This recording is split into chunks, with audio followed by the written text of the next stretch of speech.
ప్రియులారా, ప్రభువైన యేసు క్రీస్తు నామమున మీకు శుభములు.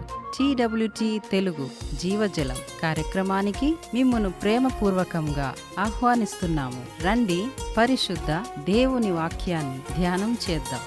స్వేచ్ఛ నీదే, మనసు నీదే, నిర్ణయం నీదే, వయస్సు నీదే, బలము నీదే, అనుభవించుము జీవి. రేడియో శ్రోతలందరికీ రక్షకుడైన క్రీస్తు నామమున శుభములు. ప్రియులారా, దేవుని వాక్యాన్ని నేర్చుకుంటూ, దేవుడు ప్రేమామయుడని తెలుసుకుంటూ, మీరు మీ కుటుంబాలు దీవించబడుతున్నారని మేము ఆశిస్తూ ఉన్నాం. మీ కొరకు మేం ప్రార్థిస్తూ ఉన్నాం. రండి, మరి యొక్క శ్రేష్టమైన వర్తమానాన్ని విందాం. తలలు వంచినట్లయితే చిన్న ప్రార్థన చేసుకుందాం.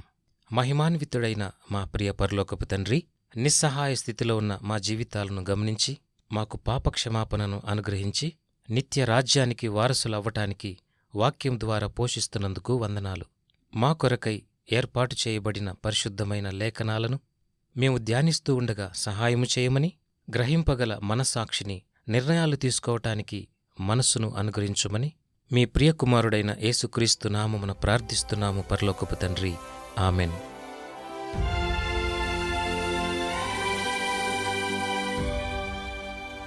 ప్రియ శ్రోతలు, రండి, రేడియోకు దగ్గరగా కూర్చోనండి. ప్రార్థనాపూర్వకంగా సిద్ధపడి వచ్చారని నమ్ముతున్నాను. ఈ దినాన మనము ధ్యానించబోయే అంశము ఫియర్, భయము, 2వ భాగము.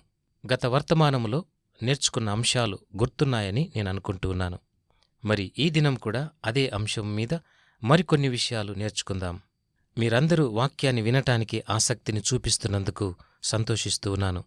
అమెరికాను, వాషింగ్టన్ డీసీని తీవ్రవాదులు దాడి చేసిన తరువాత ఆ ప్రాంతాలు ఎలా ఉంటాయో మనం ఊహించుకోవచ్చు. ఆ దినాలలో చాలా ఆందోళన, మరి ఎంతో మెలకువ అవసరమైయున్నది.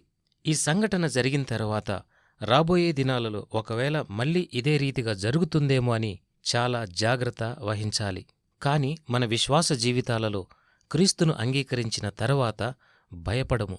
మనం భయముతో కాదు కాని విశ్వాసముతో జీవించినట్లయితే దేనినైనా ధైర్యముగా ఎదుర్కొనగలము. విశ్వాసానికి, భయానికి ఎంతో తేడా ఉంది. న్యూయార్క్, వాషింగ్టన్ మీద దాడులు జరిగాక డౌన్ టౌన్ మిల్వేకీ అనే స్థలమునందు ఒక ప్రాముఖ్యమైన సమావేశము జరిగింది. ఈ సమావేశంలో ఇంచుమించు 2000 మంది స్త్రీలు పాల్గొన్నారు.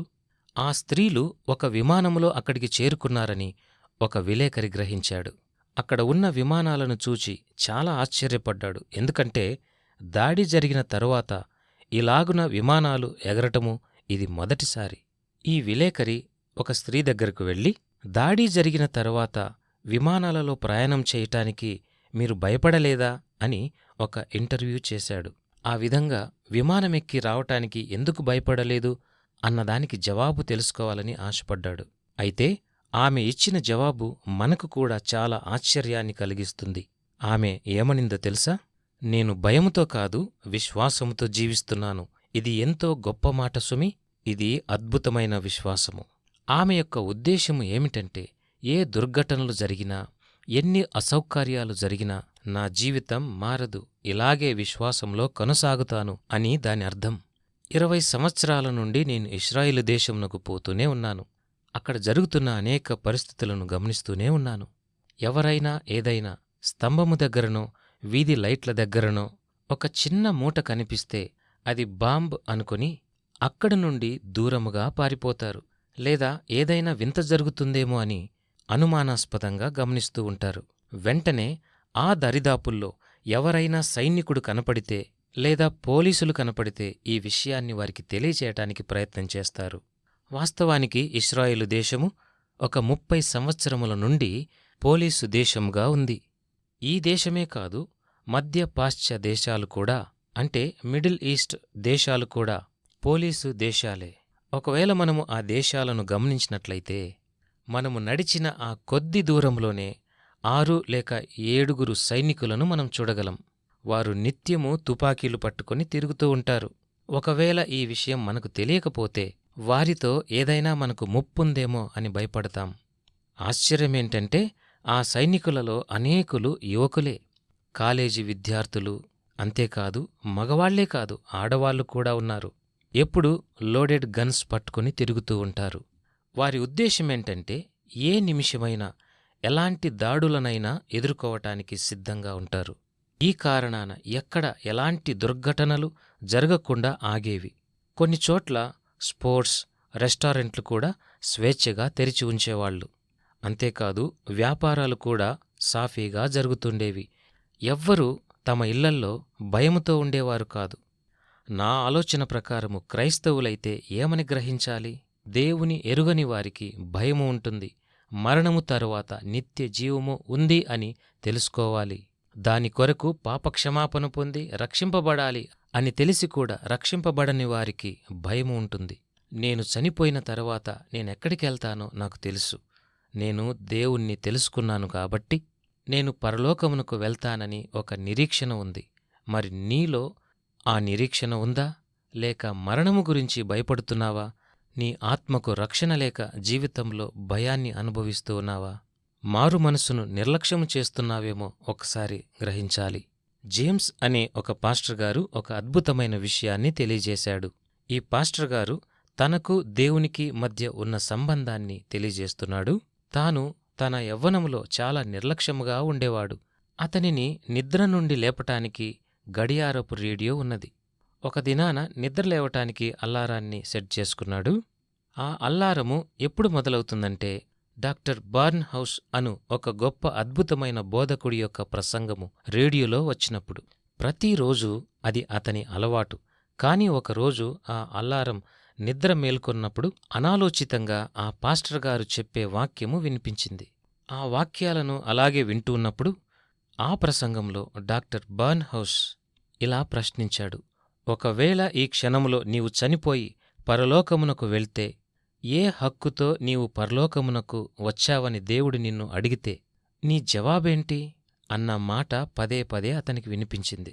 ఆ రేడియో వర్తమానాన్ని వింటున్న జేమ్స్ కెనడీ మనసులోని మాటను బిగ్గరగా ఇలా అనుకున్నాడు: నేను చాలా మంచివాడిని కదా, నేను చాలా తక్కువ తప్పులు చేశాను కదా, నా జీవితంలో ఏది సరియైనదో అదే చేస్తాను కదా, నేను చర్చికి క్రమంగా వెళ్తున్నాను, ప్రభు బల్లను తీసుకుంటున్నాను, అనేక మార్లు దేవుని వాక్యాన్ని చదువుతూ ఉన్నాను, కాబట్టి పరలోకమునకు వచ్చుటకు నాకు అర్హత ఉంది. ఈ విషయాలు తనకు తానే అనుకుంటున్న సమయంలో డాక్టర్ బర్న్ హౌస్ రేడియోలో కొద్దిసేపు ఆగి ఉన్నాడు. కాని కెనడీ ఊహించినట్లుగా పాస్టర్ అదే విషయాన్ని రేడియోలో చెప్తూ ఉన్నాడు. ఒకవేళ దేవుడు దీనికి జవాబుగా నరకానికి వెళ్ళు అంటాడని చెప్పాడు. ఆ సంఘటన వలన కెనడీ గారి జీవితము ఒక మలుపు తిరిగింది. అది వినిన డాక్టర్ కెనడీ తర్వాత రోజుల్లో మరి గొప్ప సేవ చేశాడు. నీకు కూడా ఇలాంటి తలంపులే ఉన్నాయా? ఈ సంఘటన విన్న నీకు ఏమనిపిస్తుంది? దేవుడు నరకానికి వెళ్ళు అన్న మాట నీలో ఏమైనా మార్పుని తీసుకొస్తుందా? నిన్ను ఆలోచింపజేస్తూ ఉందా?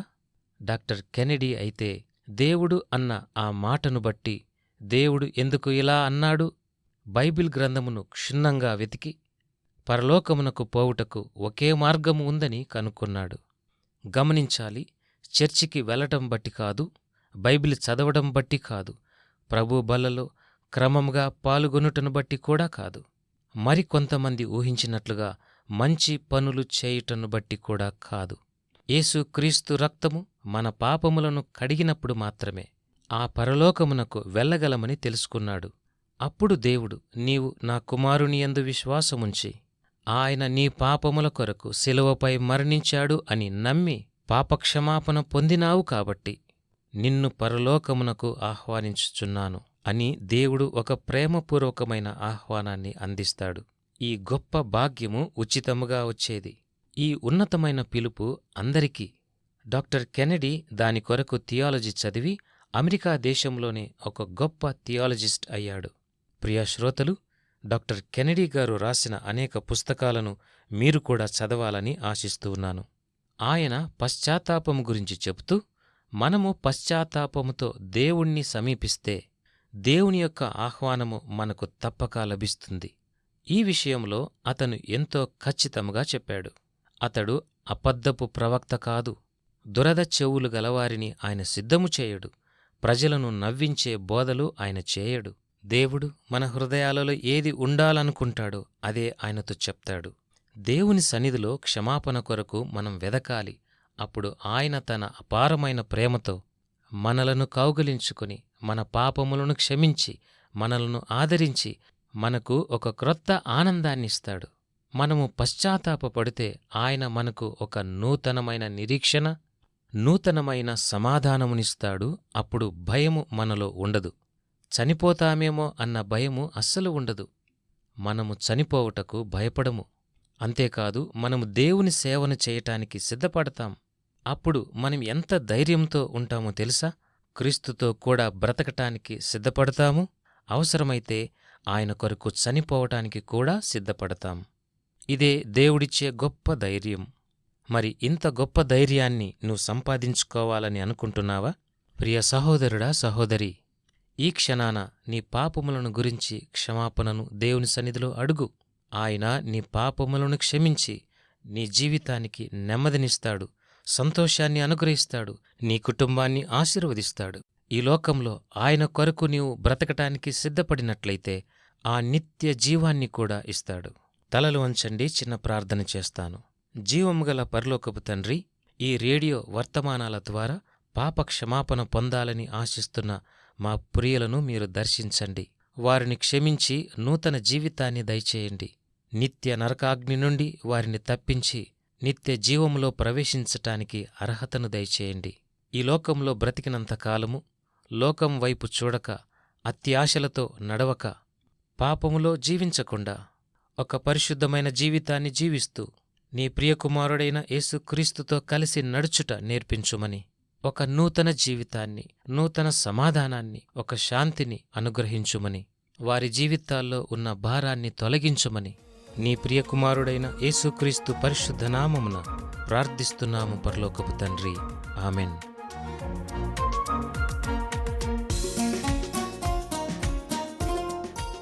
వివరముల కొరకు మా ఇమెయిల్ listenersfeedback@gmail.com. వాట్సాప్, SMS కొరకు మా ఫోన్ నంబర్ 8523047990. దేవుడు మిమ్మును దీవించునుగాక. ఆమేన్. ఆనందం ఆహ్లాదం ఎన్నడు తగనీయకు, అన్నిటినీ అనుభవించు, జీవించు ఉల్లాసంగా. ఆనందం ఆహ్లాదం ఎన్నడు తగనీయకు, అన్నిటినీ అనుభవించు, జీవించు ఉల్లాసంగా. తీర్పున్నదని మరువకుము, యోచించుకొని భవితవ్యం. తీర్పున్నదని మరువకుము, యోచించుకొని భవితవ్యం. స్వేచ్ఛ నీదే, మనసు నీదే, నిర్ణయం నీదే.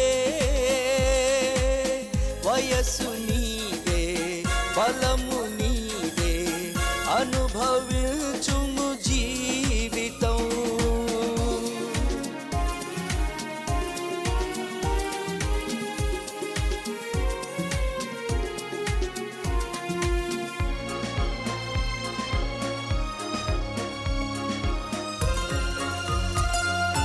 ఆదాము హవ్వయును స్వేచ్ఛగా జీవించిరి, శోధనకు